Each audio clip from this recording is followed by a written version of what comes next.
We are still waiting for results in a federal election vote recount in the rural Newfoundland riding of Terra Nova, the Peninsulas. The judicial recount has been underway since Tuesday, and another one is also set to start in Ontario's Windsor-Tecumseh Lakeshore on May 20th. Earlier this week, a recount confirmed a Liberal win in Milton East, Halton Hills South. Meanwhile, the recount in Terrebonne flipped the results in the favor of the Liberals. And let's bring in our CTV News political commentator, Scott Reid. Scott, thanks for joining us. Morning, Roger. What are we expecting, do you think, from these recounts?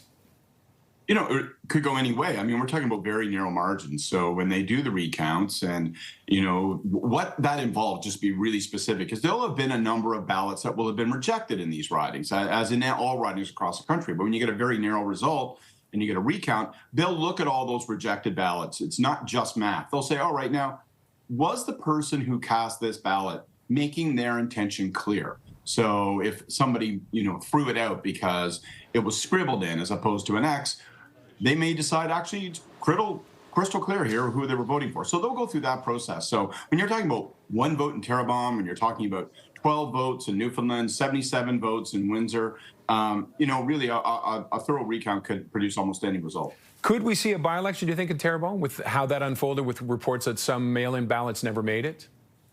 I'd be surprised if you ended up with that kind of result. But look, it's a challenging situation because it's a riding that's swinging on one vote.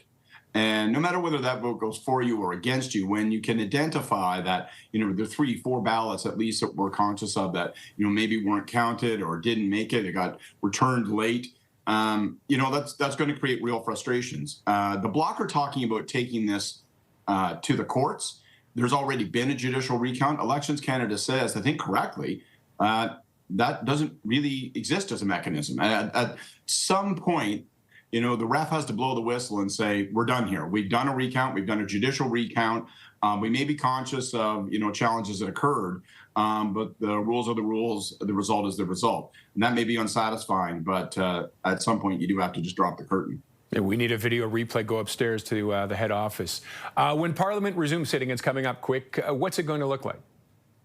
It's going to be very interesting because we're going to have a very short period of time. This is going to be 6 weeks that they'll be sitting. The Prime Minister's indicated, you know, speaking with Vashi Kapelus earlier this week, he's saying, listen, we're going to go hard. And he wants to bring in a throne speech.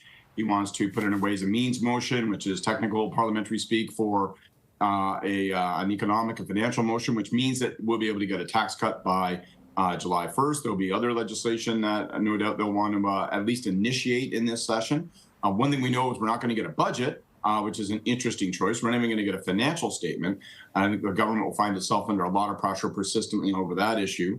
But we'll be experiencing in Parliament what we've experienced as a country over the course of the past 4 months, which is constant, rapid, head-turning politics. That's what I would expect. Okay. Scott, thank you as always, sir. Thanks, Roger. CTV News political commentator Scott Reid.